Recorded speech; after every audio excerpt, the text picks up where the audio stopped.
So in this exact very moment, answer this question for me. How are you feeling? How is your energy, your motivation, your confidence? Do you feel a sense of accomplishment? Are you exactly where you expect you should be? If not, there's a pretty good chance that you have slipped into the gray. I want to share a quote from Ellen Glasgow with you. What happens is not as important as how you react to what happens. As a creative type, a physician and endurance athlete, unfortunately I've lived in the gray zone much more than I care to admit. Stagnation in achieving higher results, basking in the glow and ease of comfort, putting in time and effort but really just remaining stuck in place. It's a sad reality. It kind of goes back to the concept of physical training. You take a gifted runner, they're running too fast for recovery but too slow for growth. They look successful, they do well competitively, they're poised, they have grace, they have skill, they have a successful career balanced with family.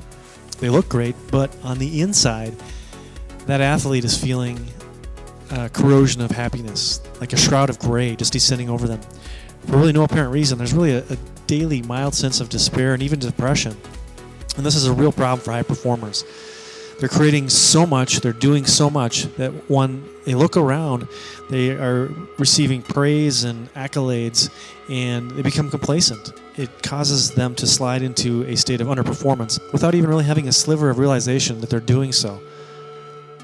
I suggest having a group or a person, somebody to hold you accountable, that really helps resist the temptation to operate in one's comfort zone, because trust me, that temptation is nearly irresistible.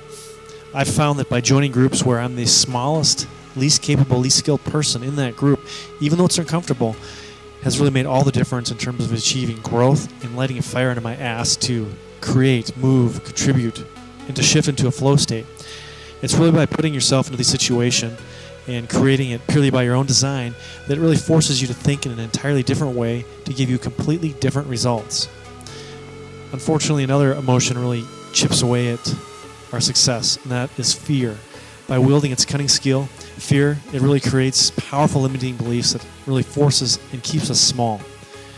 I have the privilege of working with a lot of veterans, and on occasion I still see a World War II veteran from time to time. And there's a moment from last summer that really sticks out in terms of wisdom and insight, and it was just an amazing experience to talk with this gentleman. And by far, it's the best interpretation that I've heard on fear. And it goes like this.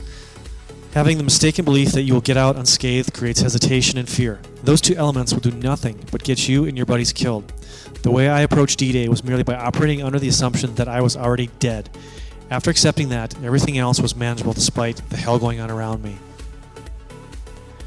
The temptation to defer life, to wait for a better moment, to wait for something else to happen, X, Y, and Z, it really misses the point.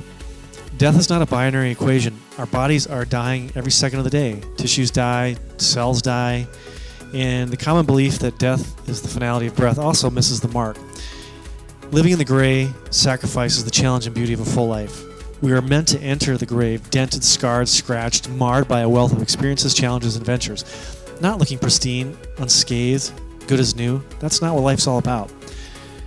Whenever you enter a new situation and feel slightly uncomfortable, you can be rest assured that you're probably in the exact place you need to be.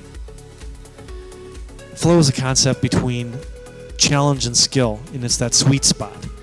And I really encourage you to check out Csikszentmihalyi's work if you're not familiar with flow, but it's very powerful stuff. What I want you to do now is just to take a moment, step back, and to assess your life. Craft your plan and begin the adventure of stretching into discomfort to achieve growth and to move out of the gray.